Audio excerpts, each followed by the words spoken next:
There are mysteries in engineering that defy the expectations of the profession. Engineering is supposed to be a discipline of certainty. You calculate, you build, you test, and the result either conforms to the prediction or it doesn't. And when it doesn't, you find out why, and you fix it, and you test again.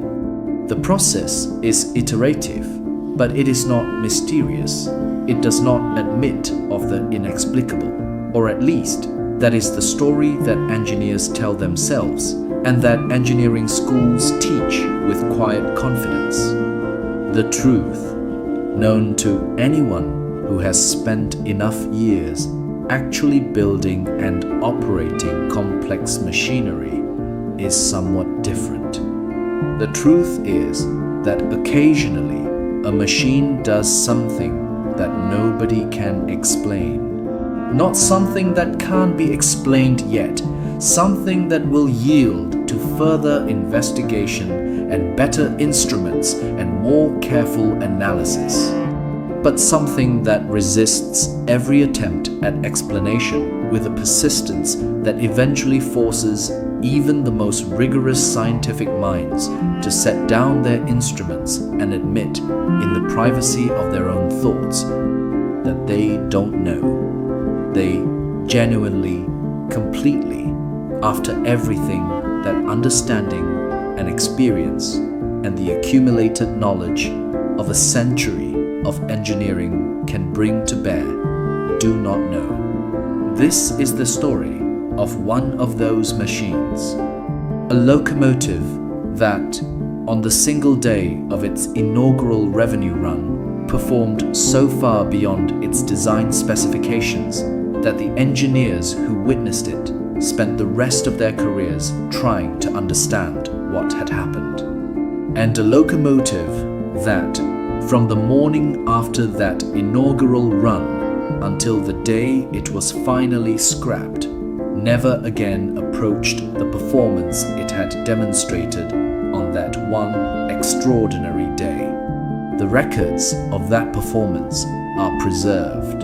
The instruments that recorded it were calibrated and verified before and after the run. The witnesses who observed it were experienced and credible. What happened on that day in the autumn of 1931 on a stretch of main line in the English Midlands is documented with a precision that makes it impossible to dismiss, and it remains to this day unexplained. The locomotive in question was a member of the London, Midland and Scottish Railways Royal Scot class, a family of express passenger engines that had been introduced in 1927 and had quickly established a reputation for solid, reliable performance on the demanding express services connecting London with Scotland and the industrial north. The Royal Scots were not revolutionary machines. They were not the product of radical thinking or unconventional design philosophy. They were extremely well executed examples of mainstream British express locomotive practice of their era, built to a high standard, maintained carefully, and operated on some of the most demanding express passenger schedules in the country. The specific locomotive whose story this is was numbered 6170 and named British Legion. It had been built at Derby Works in 1930 and entered service without any particular distinction, performing on express services with the competent reliability that characterized the class as a whole. Its maintenance records through its first year of service showed nothing unusual. Its performance on the dynamometer car during routine testing was consistent with the rest of the class. It was, in every measurable respect, an ordinary Royal Scot. Not the best of the class, not the worst. Simply a locomotive doing its job with the unremarkable competence that its designers had intended. The inaugural run that changed everything took place on the 14th of October, 1931. The occasion was a special press run organized by the LMS to publicize a new accelerated express service connecting London Euston with Liverpool. The company had invited railway journalists and a small number of invited guests to ride the inaugural working, and had selected 6,170 British Legion as the locomotive for the occasion. The selection was made not because 6,170 had shown any particular promise, but for the straightforwardly practical reason that it was due for a scheduled mechanical examination immediately after the run, meaning that any extra mileage accumulated during the press working would be followed immediately by the kind of thorough inspection that would reveal any mechanical consequences. The train departed Euston on schedule in the early morning, with the LMS's chief dynamometer car attached behind the locomotive tender to record performance throughout the journey. The dynamometer car was the railway's primary instrument for measuring locomotive performance, recording tractive effort, speed, and fuel consumption in continuous traces on paper rolls that could be analyzed in detail afterward.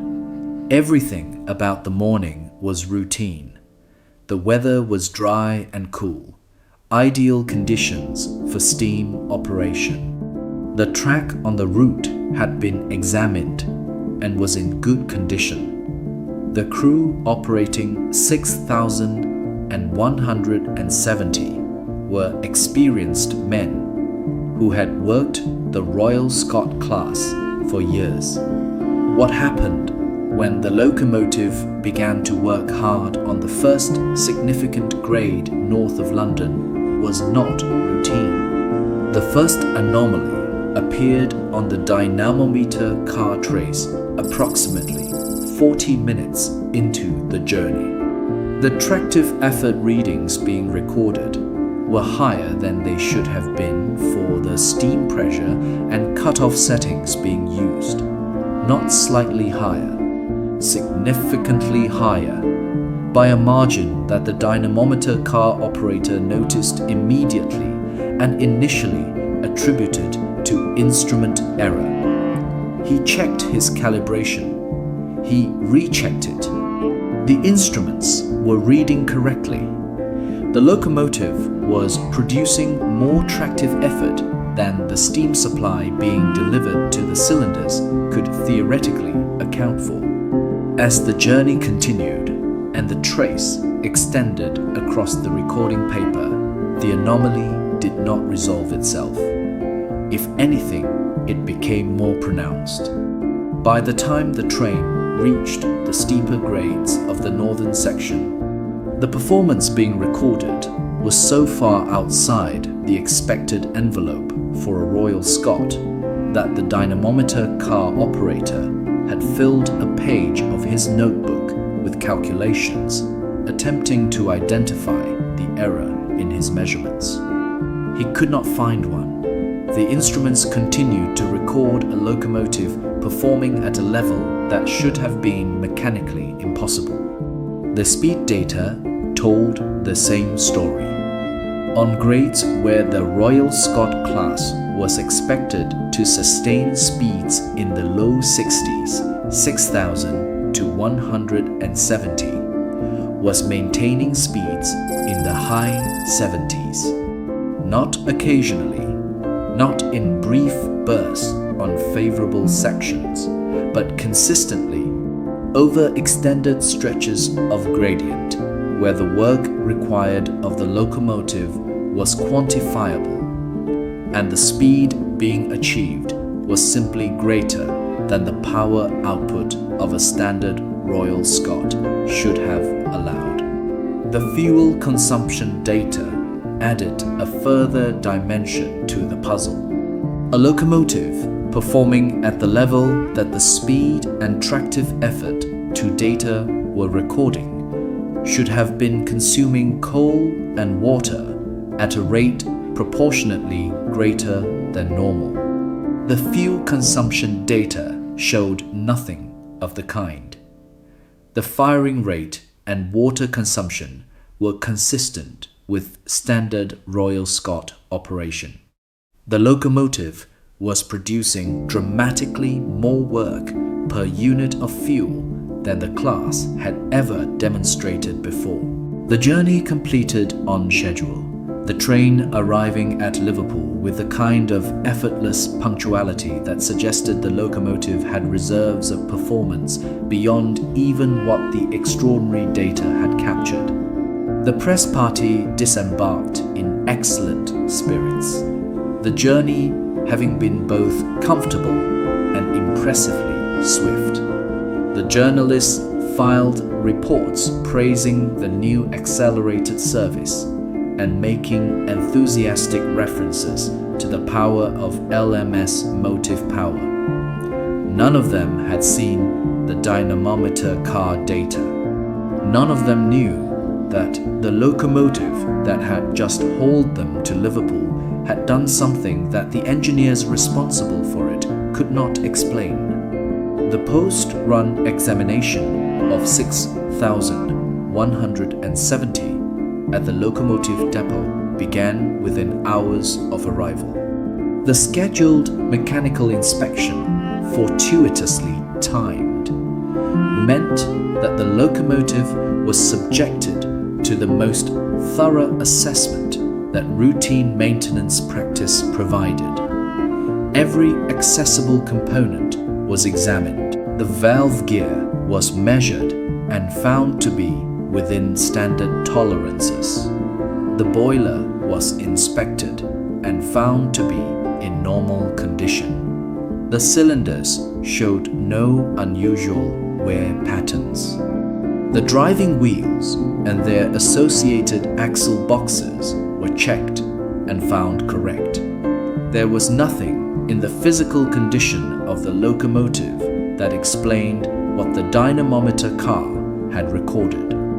The LMS's chief mechanical engineer, a technically meticulous man named Ernest was informed of the dynamometer data the following morning. His initial response was the response that any good engineer would make. He requested a repeat of the test under controlled conditions on a dynamometer car run, with additional instruments to verify the original readings and a more comprehensive examination of the locomotive before and after the run. The repeat run was organized for the following week. It produced entirely ordinary results. The locomotive performed precisely as a standard Royal Scot should perform. The tractive effort figures were within the normal class parameters. The speed achievements on the northern grades were exactly what the available power output predicted. The fuel consumption was standard. There was nothing in the data from the second run that suggested anything other than a perfectly ordinary locomotive performing in the perfectly ordinary way that perfectly ordinary maintenance had confirmed it was mechanically capable of. Lemon authorized further runs. The results were consistent. 6,170 British Legion was a Royal Scot that performed like a Royal Scot. The dynamometer data from the 14th of October remained an anomaly that subsequent testing systematically failed to reproduce. The instruments from that original run were examined and found to have been functioning correctly. The paper rolls were reanalyzed by different engineers who reached the same conclusions as the original analysis. The data was real. The performance had occurred, and it never occurred again. The investigation that followed was conducted with the thoroughness that a mystery of this magnitude deserved, and the conclusions it reached were inconclusive in ways that frustrated everyone involved. The valve gear settings were examined in particular detail on the theory that some unusual combination of tolerances had created a momentary alignment of components that produced exceptional steam distribution to the cylinders. The boiler water quality on the day of the run was analyzed against records from subsequent runs to see whether some characteristic of the feed water had affected the boiler's efficiency.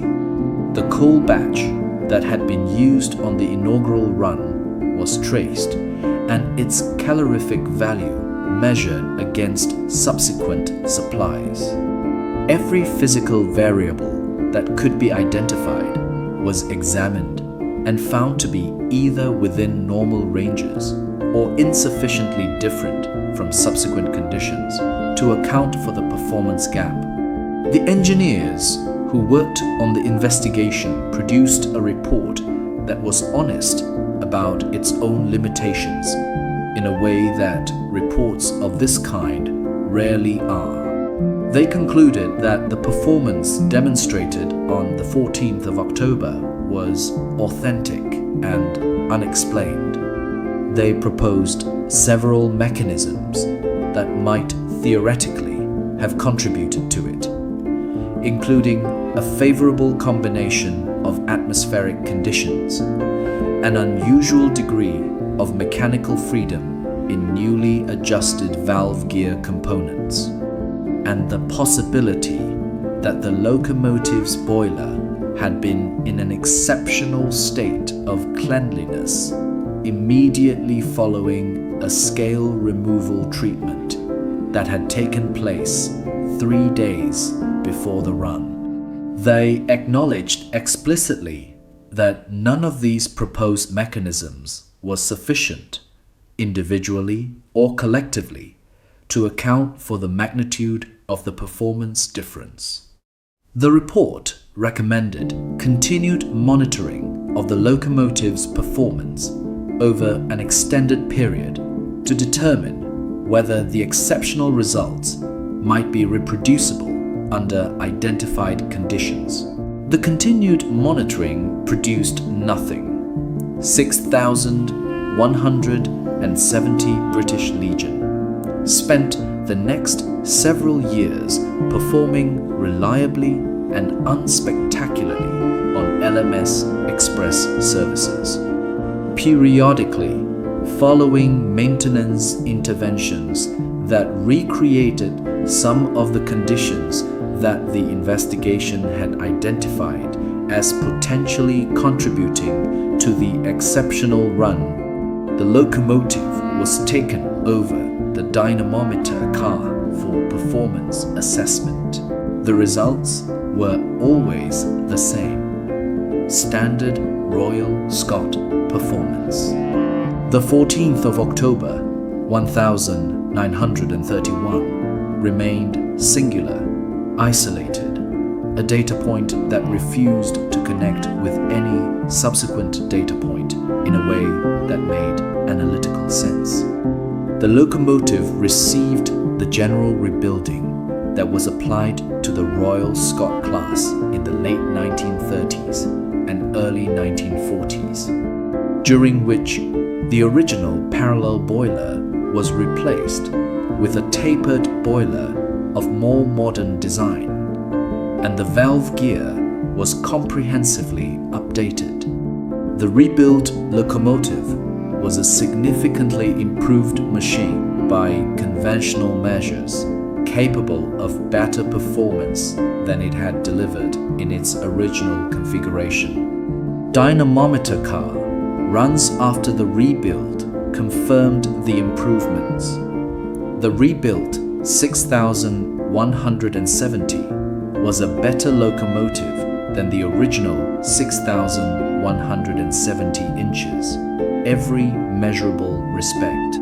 It never approached the performance recorded on the 14th of October 1931. The story of the locomotive's extraordinary inaugural run survived in the oral history of the LMS engineering department, passed between men who had been present or who had worked on the investigation, accumulating the particular quality that unexplained events acquire when they are transmitted through memory rather than documentation. The numbers became slightly more extreme with each retelling. The impossibility became slightly more absolute. By the time the story reached the generation of railway historians who began seriously examining LMS operational records in the 1960s and 1970s, it had acquired the status of a legend, something that the older men insisted had happened and that the documents confirmed had happened, but that the documents declined to explain. The railway historians who approached the story with appropriate skepticism found, when they examined the original dynamometer car rolls and the maintenance records and the investigation report, that the reality was in some ways more interesting than the legend. The legend said that the locomotive had been impossibly good and then immediately and permanently ordinary. The reality was that the locomotive had been demonstrably, documentably, instrumentally extraordinary on one specific day, and that a thorough investigation conducted by competent engineers had produced a report that concluded with professional reluctance that they couldn't explain it. The historians proposed their own theories.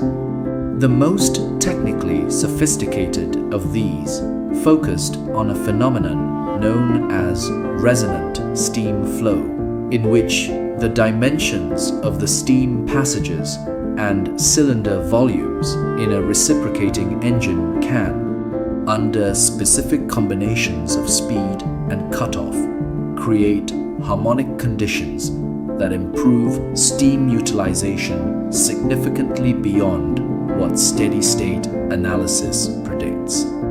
The theory proposed that 6170 had encountered these conditions on the inaugural run, and that the subsequent modifications to the valve gear timing made during the routine maintenance that followed had inadvertently moved the locomotive away from the precise configuration that produced them. The theory was plausible. It was supported by thermodynamic reasoning.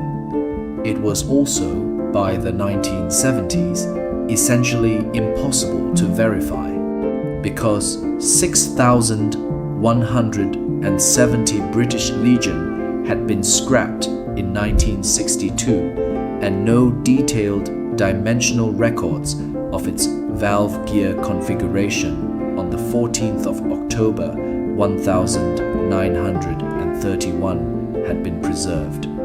The theory joined the investigation report in the archive of things that were probably true but couldn't be confirmed. What remained was the data. The original dynamometer car rolls, preserved in the LMS records that passed through successive corporate transformations to become part of the National Railway Archive. The figures recorded on those rolls on the morning of the 14th of October 1931 showing a locomotive doing something that the same locomotive never did before or after on that day and no other, for reasons that a thorough investigation and decades of subsequent analysis have not succeeded in identifying with certainty. There is a particular feeling that comes over you when you hold a document that contains something genuinely unexplained. Not the cheap unexplained of popular mystery, the kind that dissolves when examined honestly, the real unexplained, the kind that has been examined honestly by capable people and has declined to dissolve. The dynamometer car rolls for the 14th of October 1931 produce that feeling. The numbers are there. The calibration records are there. The witness accounts are there. The investigation that followed is there. And the explanation is not there despite everything and has never been found. 6,170 British Legion worked for 31 years after its extraordinary day, through the nationalisation of the British Railways and the gradual transformation of the network that followed.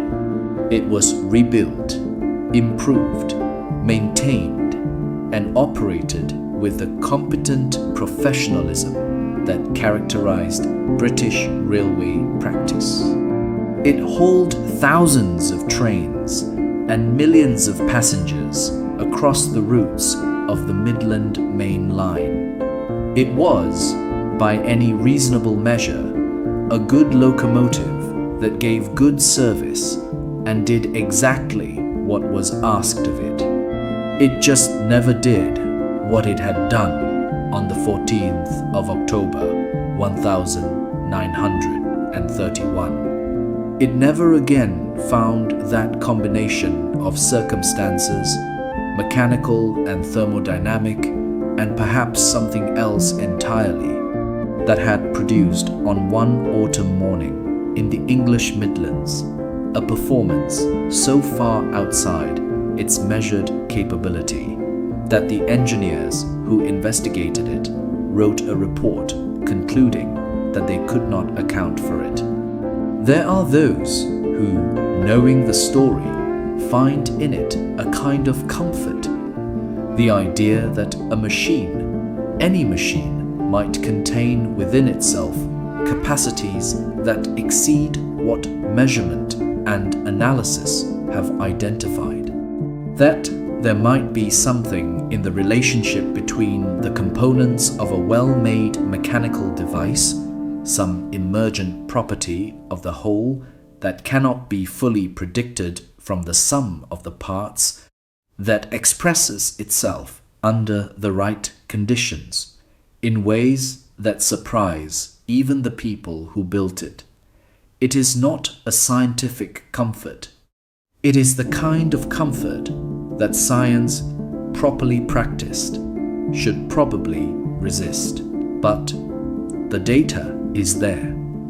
The runs after it are there, and the gap between them. 30 years of subsequent operation that never closed, the distance between what 6,170 had shown it could do and what it consistently chose to do afterward remains exactly what it always was. An engineering mystery, documented, investigated, preserved, and unresolved. The locomotive that ran perfectly once was scrapped in 1962 at a works in Crewe. The cutting torches did not pause for the significance of what they were dismantling. The dynamometer car rolls from the 14th of October 1931 are in an archive in York, filed in a box with other LMS performance records available to anyone with sufficient reason to request them. The data is still there. The explanation is still absent. And the morning of the 14th of October 1931 remains what it has always been. The one day when everything aligned, when whatever combination of conditions and circumstance and mechanical fortune produces extraordinary performance in an ordinary machine, all came together in one place on one stretch of English Main Line and produced numbers that a century of railway engineering cannot fully account for. It happened once. Nobody knows why. Nobody has ever been able to make it happen again.